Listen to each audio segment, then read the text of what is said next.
Salam sejahtera di dalam kasih Tuhan Yesus menjadi bagian kita semua. Senang lagi boleh berjumpa dalam ringkasan pelajaran sekolah Sabat. Mari kita tunduk kepala dan kita berdoa. Bapa di surga, berkatilah kami akan mempelajari firman-Mu pada saat ini. Kuasa Roh Kudus memberikan pengertian menjadi bagian kami. Di dalam nama Tuhan Yesus kami persembahkan doa ini. Amin. Nah, saudara-saudariku, judul pelajaran sekolah Sabat kita adalah kehidupan yang dibentuk Kristus dan perkataan yang diinspirasikan Roh.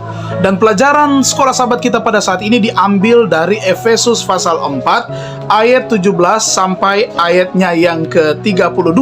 Nah, bagaimana kehidupan katanya yang dibentuk oleh Kristus dan perkataan katanya itu yang diinspirasikan oleh Roh Kudus? Nah, kita akan melihat bahwa Rasul Paulus coba menggambarkan kehidupan daripada umat-umat Tuhan harus katanya mengalami transformasi total atau perubahan hidup dengan gambaran menanggalkan pakaian yang lama dan menggunakan pakaian yang baru.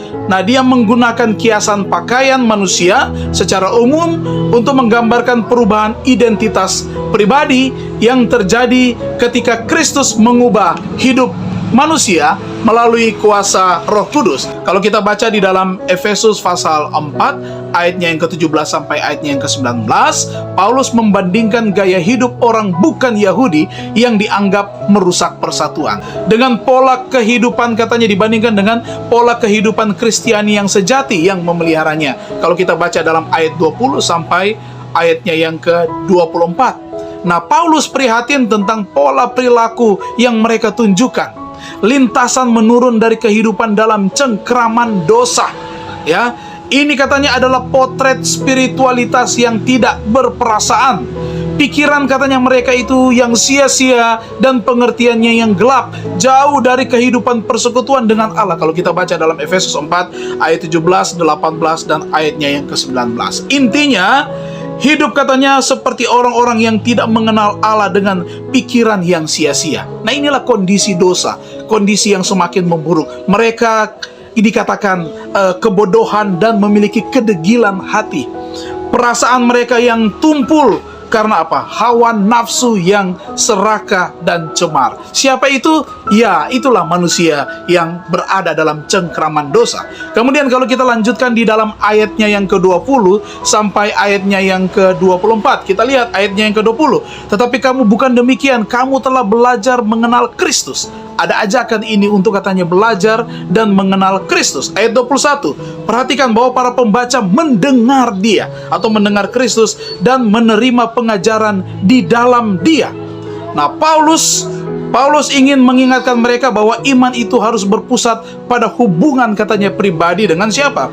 Dengan Kristus. Mari kita lihat ada 3 proses yang diungkapkan melalui kiasan pakaian ini. Yang pertama, ternyata itu memiliki pengertian untuk menanggalkan atau artinya berpaling dari cara hidup yang lama. Ayat 22, Efesus 4 ayat 22. Menanggalkan itu artinya berpaling dari cara hidup yang lama. Kemudian yang kedua, mengalami pembaruan batin dalam Efesus 4 ayatnya yang ke-23.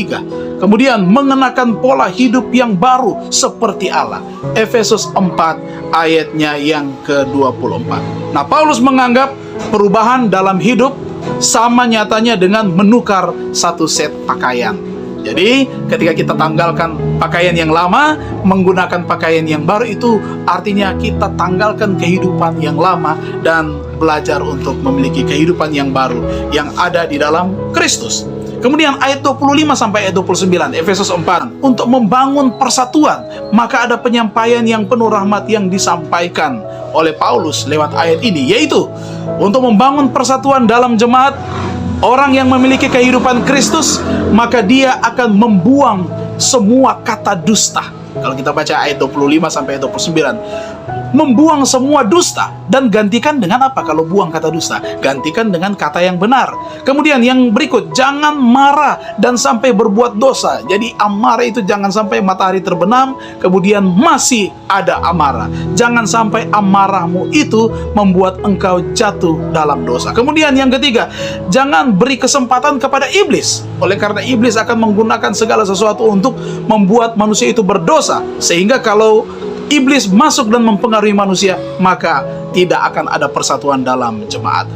Disampaikan kepada jemaat, jangan mencuri. Supaya jangan mencuri, hendaklah katanya apa? Mereka bekerja supaya ada penghasilan. Kemudian yang terakhir, jangan ada perkataan yang kotor yang keluar dari mulutmu. Karena itu tidak akan menunjang yang namanya persatuan. Melainkan gantikanlah dengan kata-kata yang baik, kemudian kata-kata yang membangun. Kata-kata yang keluar dari mulut kita haruslah kata-kata yang diinspirasikan oleh Roh Kudus. Ayatnya yang ke-30. Roh Kudus akan bekerja bagi mereka yang membuka hatinya. Dan jangan sampai kita membuat Roh Kudus itu berduka karena penyalahgunaan daripada setiap karunia yang ada pada kita. Kita gunakan karunia kita untuk menghancurkan orang lain, untuk memecah belah, maka Roh Kudus katanya akan berduka dan meninggalkan kita. Sifat buruk harus dibuang dari antara kamu. Biarlah kamu harus bersikap baik, kemudian lemah lembut dan suka memaafkan. Ayatnya yang ke-32. Dan biarlah katanya orang percaya itu mau mengampuni, sebagaimana Allah di dalam Kristus yang mengampuni kamu. Jauhi yang namanya kegeraman, kemarahan, pertikaian, dan juga fitnah. Biar katanya setiap pikiran, perkataan, dan perbuatan itu semuanya dimotivasi oleh kebaikan, kelembutan hati, sebagaimana Allah yang lemah lembut dan penuh kasih dan yang mengampuni kita dari segala dosa kita. Efesus 4 ayatnya yang ke-32. Marilah saudara-saudariku, jangan kita mendukakan Roh Kudus. Biarlah Roh Kudus tetap menuntun kita untuk tetap melakukan yang benar, menggunakan kata-kata ini untuk mempersatukan jemaat. Dan milikilah kasih di dalam hati kita, supaya kasih ini dapat membangun akan saudara-saudari kita, dan akhirnya karakter yang keluar dari kehidupan kita adalah karakter Kristus. Tuhan memberkati kita, sampai berjumpa kembali.